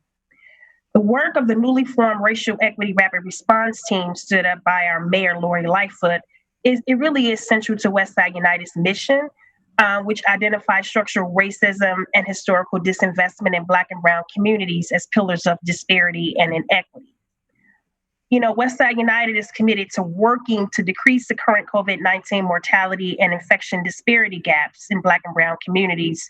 We're working to ensure that targeted Westside and Southside communities have structures in place that allow them to sustain a long-term preparedness plan that provides screening, testing, education, and communications.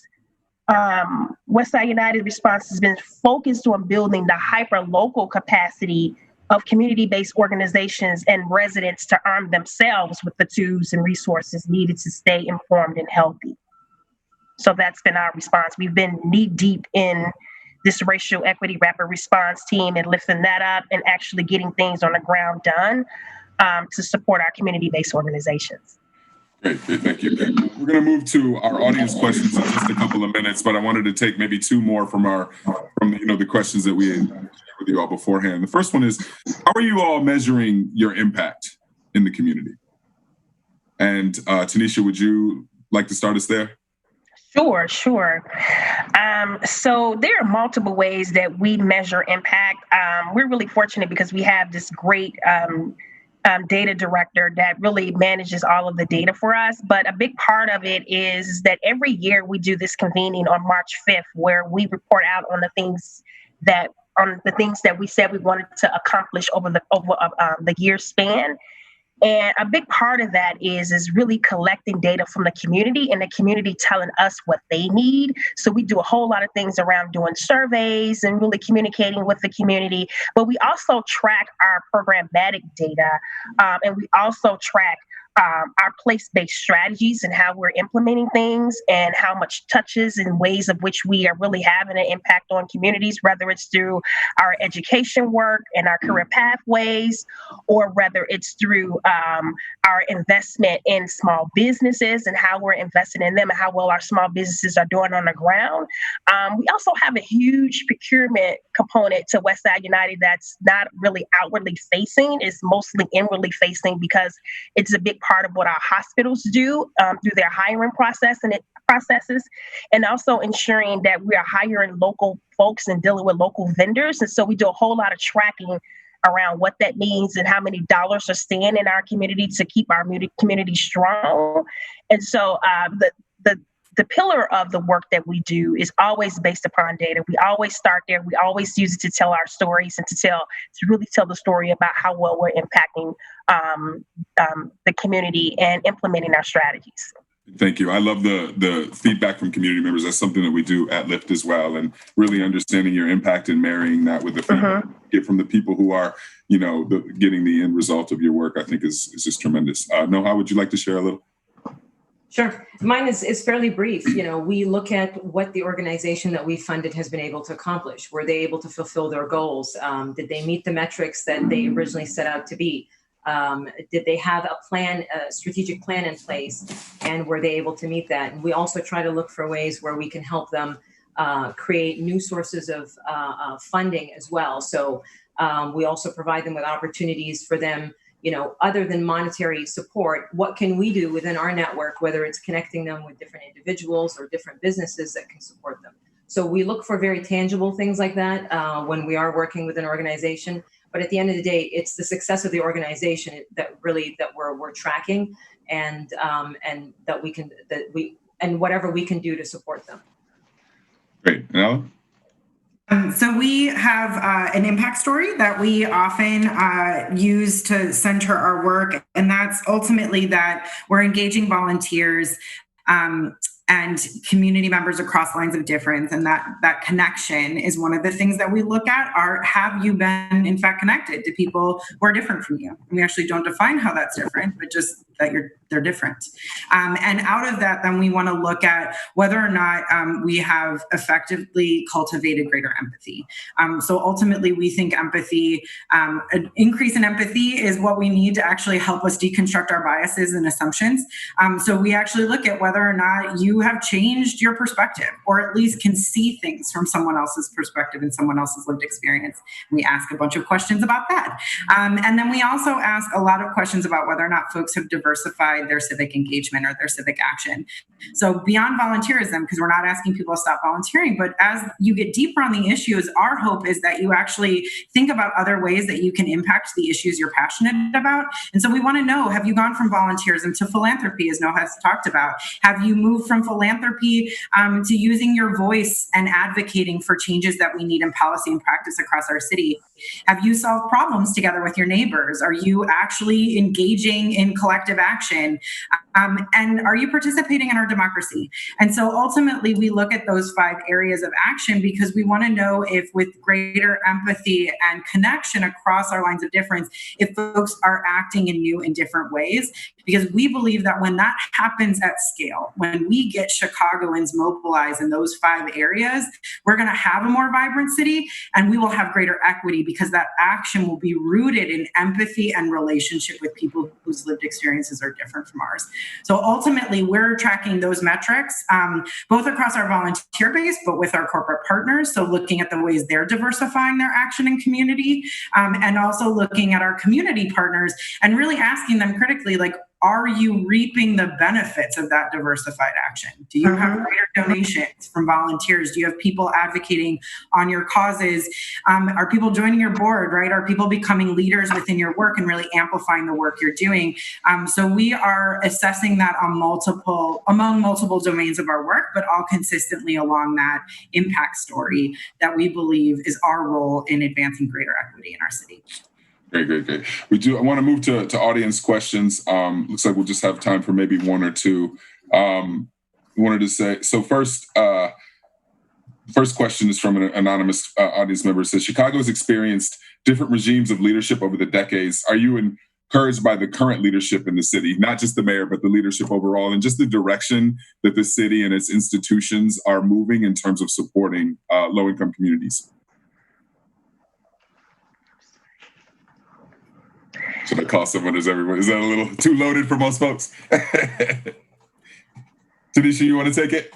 You look at it. Sure. Can you repeat it again so I can make sure I heard it correctly? Yeah, just are you encouraged by the general direction of this city, the way things are moving in terms of supporting low-income communities, low-income community members, and not just talking about the mayor, but the city and institutions in general, and how things are moving? Well, that's a very provocative question, whoever posted it. I guess what I want to say about that is, I always try to look at things, put things into perspective. I think we have made some really good strides in that people are institutions, people, funders, community leaders are working together in a way that they had not done before, even with government. And so I want to just kind of sort of acknowledge that for a second, because those kinds of relationships are happening and they had not been in the past. I also think that there has been space at the table where certain decisions are made that people like me would never have the opportunity to be there, that I've seen lately that people like me are in those spaces. And so I find that to be encouraging. But I also think that we really have a long way to go to really figure out and to really address this whole situation with segregation around our schools and just really an opportunity for upward mobility. Like, this has to stop. Like, we have to be able to have upward mobility in this whole situation around poverty. We have to continue to just take it for face value and really, really grapple with just trying to eradicate it. And so I want to answer that question from that perspective, with really knowing that we really do have a long way to go. And I also feel like we also have an opportunity here that I really hope that we do a much better job of seizing. We have our first Black African-American mayor in the seat. And I think we really need to figure out how to seize the moment. So that's how I answer that question. Great. And I'd love if we've got about 3 minutes left. If we could, Ellen and Noah, I could take about a minute each, because I'd love to give you all 30 seconds or so to share closing thoughts. So I love what Tanisha said, and I just want to add to it. I think it would be wonderful as a society, whether it's just Chicago or within the US, for us to really emphasize that social safety nets are good for everybody. They benefit everyone. And there are individuals that have never really had to rely on those safety nets until COVID-19. So this is an opportunity for those individuals also to realize that those safety nets of good education and healthcare and so on and so forth are good for everyone. And just because you are experiencing it now because of the COVID-19 situation, maybe that is your opportunity for that growth mindset shift that you are making as an individual, of realizing that's what's good for you is good for everybody else, even those who maybe you just didn't interact with because they were outside of your fishbowl community, because we all live in fishbowls. So if you haven't seen someone who's lives below the poverty line and lives on the other side of town, well, this is now your opportunity to say, I'm now facing some of the similar challenges that they've been talking about for years. This is now me. I have an opportunity to make a decision. Am I going to shift my mindset and grow and expand? Or am I going to go back to the way that things were? And I don't think after COVID-19, things can go back to the way they were. Absolutely. I would just add to that to say, I think I'm going to issue a touch of a challenge that I think we have a lot of focus on sort of how we can collectively address these issues. And I think we need to figure out how we translate that, not just into action, but into coordinated action. And I specifically want to harken back to the first panel who was like, stop and research and figure out what you can join. Because I think that mentality is going to be really important to us, that like, as we move forward into action, that action needs to be coordinated to make it less complex and less of a burden on grassroots organizations and communities. Absolutely. But also that it needs to actually include, again, people with lived experience. So we can't just keep like doing stuff that doesn't have the experts at the table, and we need to start reframing where expertise is found. Amen.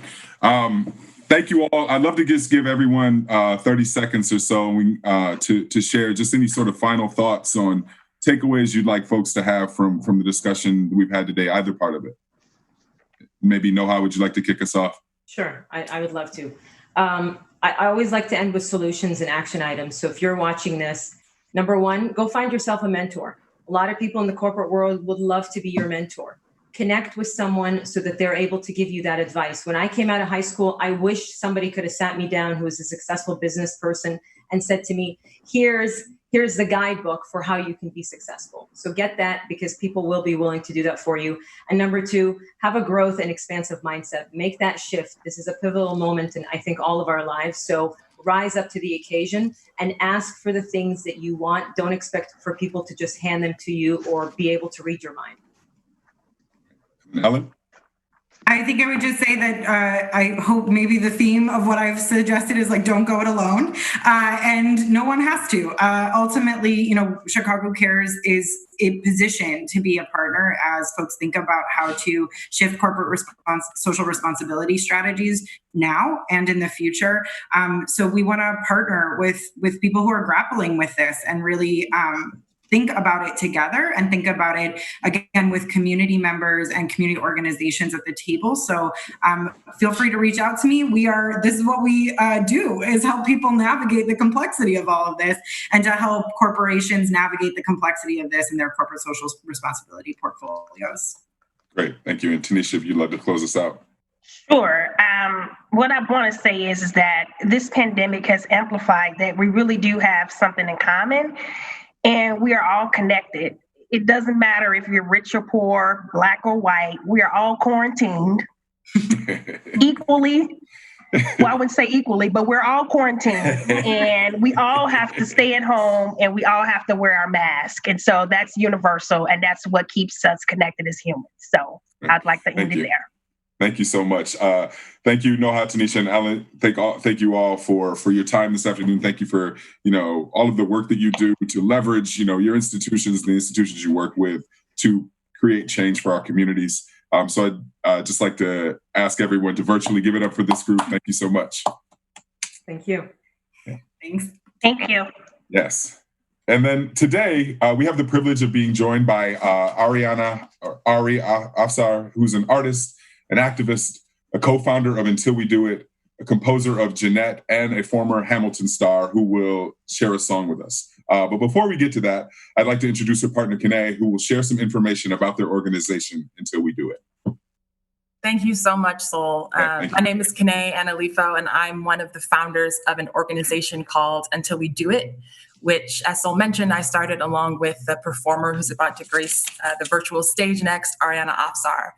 So Ari and I started Until We Do It to meet some of the challenges that COVID-19 has brought to vulnerable communities across the U.S., challenges that I know everyone here today is very familiar with, and challenges that our panelists have spoken about, so brilliantly and passionately and eloquently during the summit.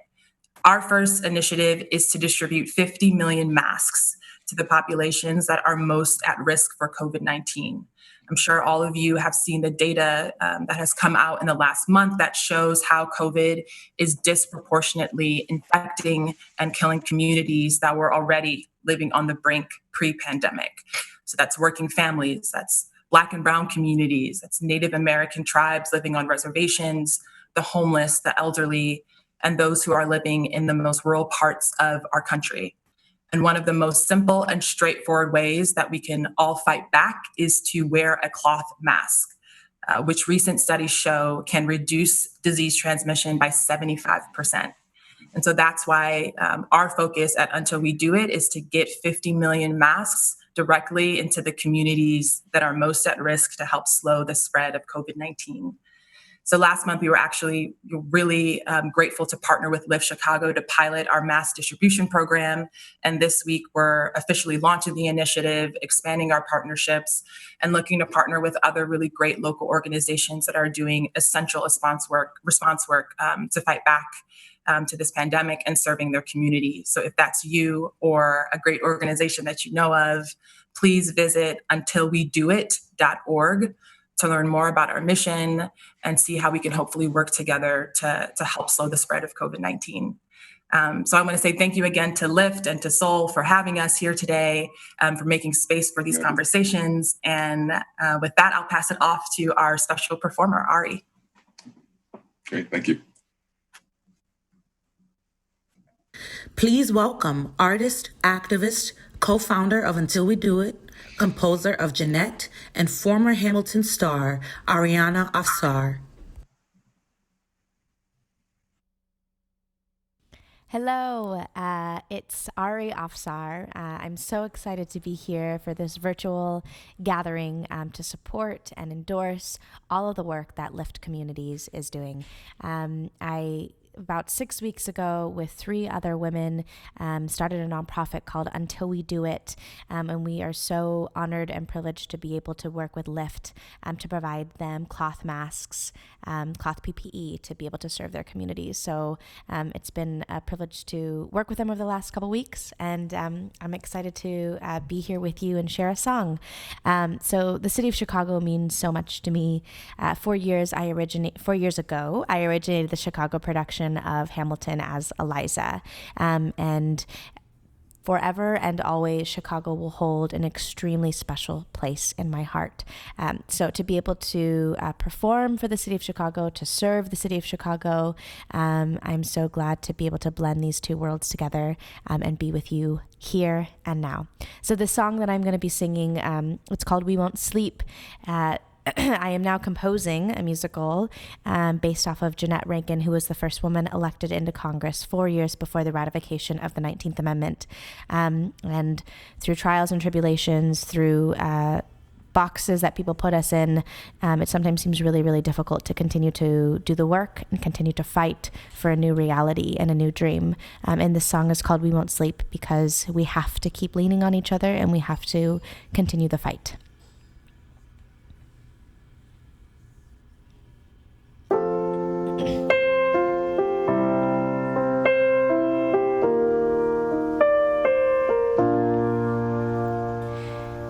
We've been trying, woman, a child could make it easy, could live in denial. We saw the world end, but it keeps spinning, whether we're losing, whether we're winning. Then they start to fade while we're wide awake and feeling alive. Been staying up late, of losing lives. We won't sleep, they'll try to get us. We gon' reach out for love. We won't sleep, no, not till it's over. Even with the blurry eyes, baby, we won't compromise. I dreamed in color when I was younger, painted a picture picture, one hand in the other. Now I see shadows outside my window, but I won't close them, no, not when we know that they start to fade. While we're wide awake and feeling alive. Been staying up late, 'cause we know the stakes of love and the light. We won't sleep, they'll try to get us. We gon' reach out for love.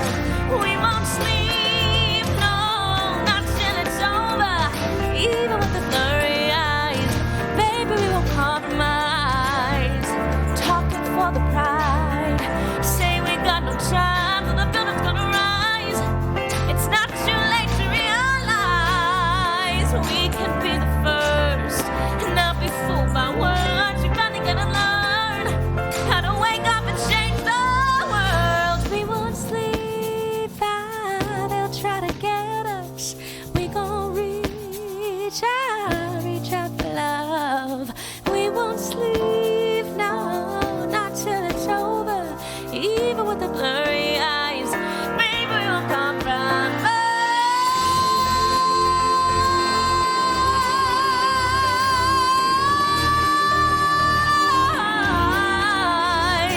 We won't sleep, no, no. Even with the blurry eyes, we won't sleep. They'll try to get us. We gon' reach out for love. We won't sleep, no, not till it's over. Even with the blurry eyes, baby, we won't compromise.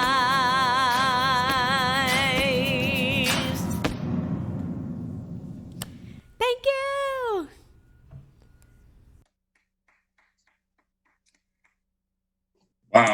Wow. Incredible, Ari. So great. I'm blown away, and such an amazing message. I know for myself, for our team at Lift Chicago, our lifters all across the country, and I'm certain for everyone who's joined on a panel today, that none of us are sleeping because of how important the work that we all do to push Chicago forward is. Thank you so much, Ari, for lifting us in song. Kene, thank you for sharing about your inspiring work. And thank you all so much and tuning in and joining us from your homes. It's not lost on us that these are extraordinary times, and the fact that you chose to contribute some of your time to being a part of the solution for families who need support in Chicago. We just appreciate it so much. But as difficult as things are for us, things are even harder for those who need support, like the families we partner with across the city. While COVID-19 shows how equal we all are humans, as Tanisha said, we're all quarantined together.